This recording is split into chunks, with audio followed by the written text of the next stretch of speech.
Hi and welcome to The Winning Factor. I'm Alan Aitken, and on this show each week we take an examination of a couple of upcoming races in Hong Kong and try to single out the most important element of those races that we might look back on later as having decided the result. Well, the first race I'm going to look at on Saturday at Sha Tin is race number 3, and our winning factor, the map. Now when we look at the field, this looks like a race in 3 to me. There's All You Need from Richard Gibson's yard, the Ben O'Young trained Diamond Brilliant, drawn poorly yet again, and down at the bottom of the weights, Glittering Armour. Now I think these are 3 horses with quite similar talent, and we saw that when Diamond Brilliant and All You Need met in a race just over a month ago over the Sha Tin 1200 metres, and we're going to take a look at that.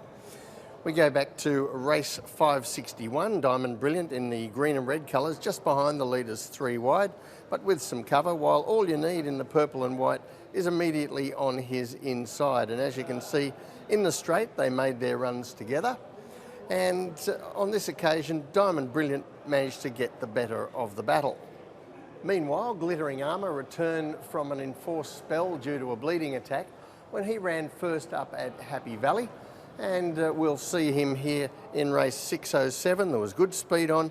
In the purple colours, he gets a long way back, as he does tend to do, but Glittering Armour was closing off very strongly, and he looks to have come back from that break pretty well.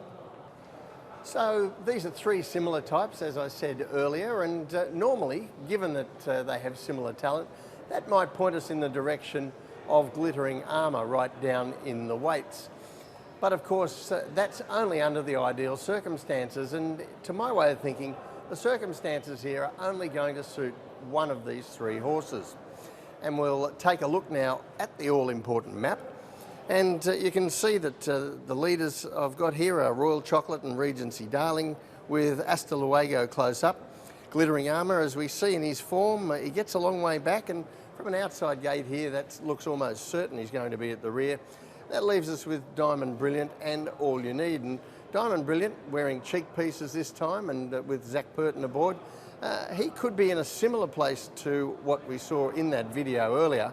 However, he might not get the cover that he got that time, and being caught 3 wide outside All You Need, who maps similarly again, looks a disadvantage for him. So the tip in race 3, All You Need. His winning factor, the map. They look 3 similar chances to me, these horses, but 2 of them have obstacles to overcome, whereas it should all fall into place for All You Need. For the second race this week, I'm going to look at race 9, and the winning factor here, the tempo. Now, this looks a pretty decent Class 3 actually, with quite a number of chances. King Shield is getting his act together steadily, consistent Cordyceps, Uncle Steve, an absolute tragedy beaten last time, Everlaugh, who's won 3 of his last 5, and Beauty Day, who's run well at both his recent starts for Ben O'Young. But the 2 of these horses that I wanted to drill down on most closely are Uncle Steve and Cordyceps. And first we're going to look at Uncle Steve's last run, and there's no sugarcoating this. This was a horror story. If you backed Uncle Steve here in race 619, you probably should have collected. He's in the blue and white colours. Zach Burton is absolutely surrounded here. There is nowhere to go for most of the straight, and he's climbing over the backs of the horses in front of him. Uncle Steve, definitely a morale winner there, even if he didn't collect. Now that run is definitely going to make Uncle Steve the favourite in this race, but those kinds of held up nowhere to go kind of good things beaten are much sexier to the eye than what we're going to see from Cordyceps, who I thought was just as good a thing beaten at his most recent run. Now we look at race 615, and here we see Cordyceps. He's in the red colours up on the lead, and if you have a look at the heat map here, a brutal pace for the first 1200 metres of this race, all well above average, and Cordyceps was up there competing for the front. And as you'll see in the straight, all the horses that were around him early, they all disappear because they're too tired to go on, and Cordyceps fights on like a caged lion, only to be run down in the final stages. Now, Cordyceps has had a series of wide draws, including that one from gate 14, and he has drawn 9 again on Saturday, but if we look at the map here, I don't think there's going to be so much pressure in the race. Certainly not as much as he's had in his last couple of starts. Going forward in the race, we have Cordyceps and probably Beauty Day, although the way that Beauty Day's been ridden since joining the Benno Jung stable, he's been happy to get in behind the leader rather than compete for the front.